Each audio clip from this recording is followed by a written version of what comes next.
Have you ever felt like you've known someone forever, as if the eyes of a stranger looked back at you not with curiosity but with recognition? Have you ever dreamed of a place you've never been, yet it felt like home?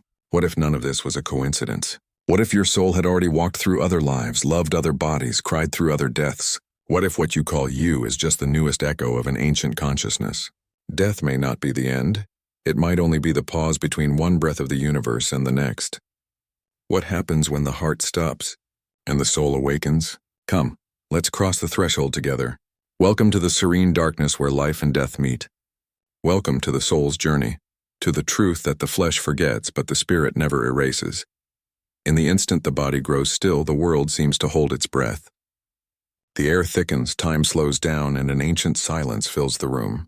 Between the last heartbeat and the void, something stirs, a spark of awareness that no longer belongs to the flesh. The soul begins to rise, floating between two worlds, while the face of the body releases all tension and takes on an expression of peace. What we call I unravels into threads of light, and as each thread lets go, it reveals that death is not a break. It is a passage. The passage has light. For some, it appears as a golden tunnel that embraces them. For others, a dim glow that mirrors the weight of their attachments. The crossing is vibrational. It reflects the spirit's inner state. Earthly sounds fade, replaced by a melody without a source, as if the universe itself were singing. Guides and familiar presences draw near. They do not speak, but radiate calm.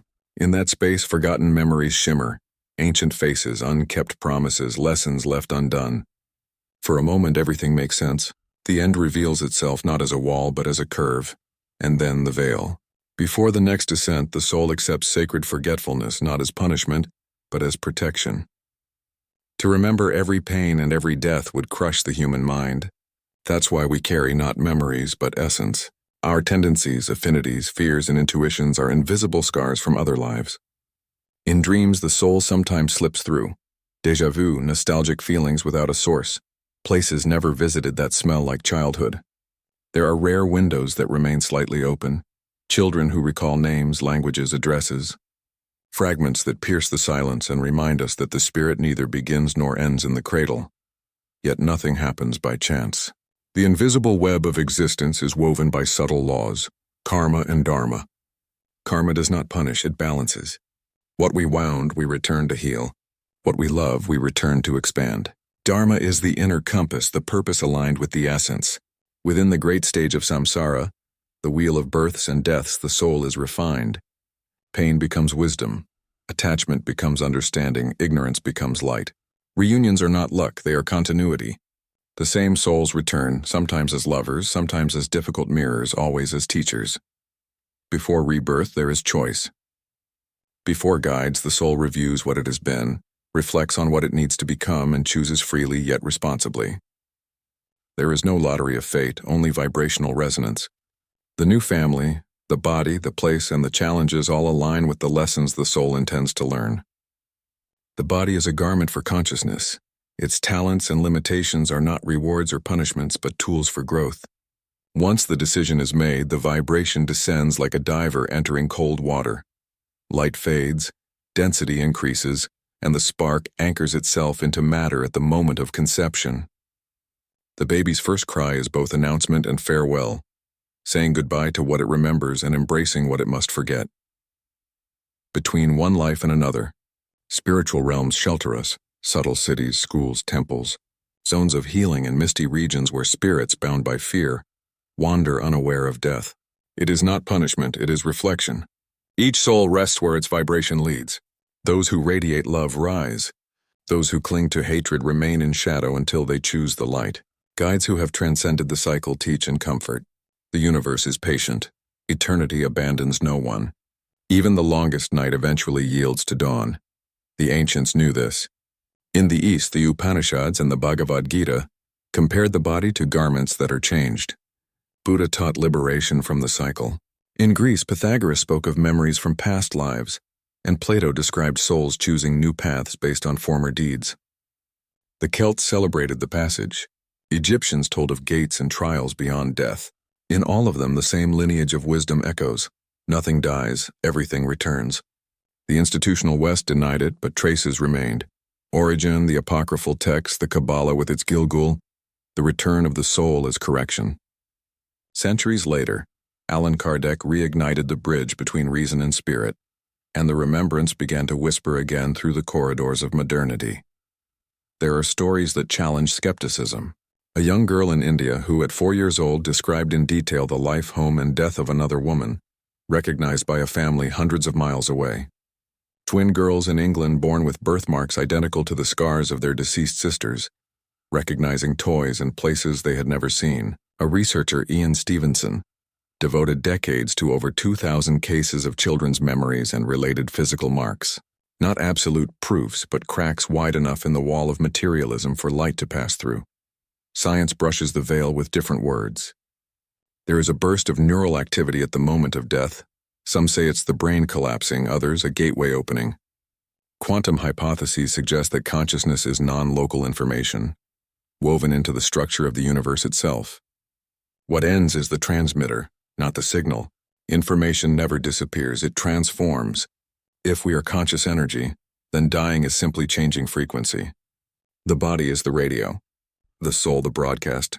The station falls silent for some, yet keeps playing in other dimensions. The body remembers for us. There are silent inheritances, fears with no clear cause, talents that surface fully formed, tears triggered by ancient sense. Part of it is genetic, part spiritual memory. Together, they reveal that life is a fabric woven with visible and invisible threads. When we listen to the soul, the body responds. Symptoms ease, patterns rewrite themselves, and peace settles where pain once lived. Healing is the art of integrating who we were with who we are becoming. Purpose rarely seeks applause. It's direction, not display. To care, forgive, renounce, sometimes these quiet missions end centuries of repetition. Karma arranges meetings, sets mirrors before us, and opens the cracks through which light wishes to enter. Natural gifts serve as a compass. Service draws the map. When we offer what flows naturally, life responds with new doors. With each conscious choice, a cycle closes quietly. With every sincere forgiveness, a chain breaks without noise. There are connections that transcend centuries, eyes that recognize each other, feelings that persist, emotional labyrinths that heal through pain. Not every soulmate comes to bring peace. Many come to complete a lesson. Agreements are made before birth, support, learning, mutual healing. The form changes, mother, child, friend, antagonist, but the thread remains. True love crosses dimensions. Neither time, silence, nor death can bury it. They only transform it. At the core of everything, a simple law vibrates. Nothing is lost, everything transforms. Matter is condensed energy. Consciousness is aware energy. When the heart grows still, the body dissolves, but the breath that gave it life remains. Perhaps that's what traditions call God, source, nirvana, the ocean where waves are born into which they return. Each life is a crest, each death, the water returning to the infinite womb. The universe renews itself without judgment. Light and shadow dance together, and the soul learns through both. And then, one day, the return. The wheel slows, the veil thins. The eye that was searching recognizes itself as the everything observing. In the silent center of the whole, there are no questions, only knowing. You discover you were never outside the source. You were only dreaming of distance to learn how to return. Those who come back don't disappear. They expand.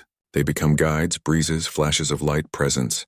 They visit dreams, spark courage, whisper gentle truths through the cracks of human choices. The circle closes. Beginning and end reveal themselves to be the same point. Light. Everything that lives will one day die. But everything that dies will one day return.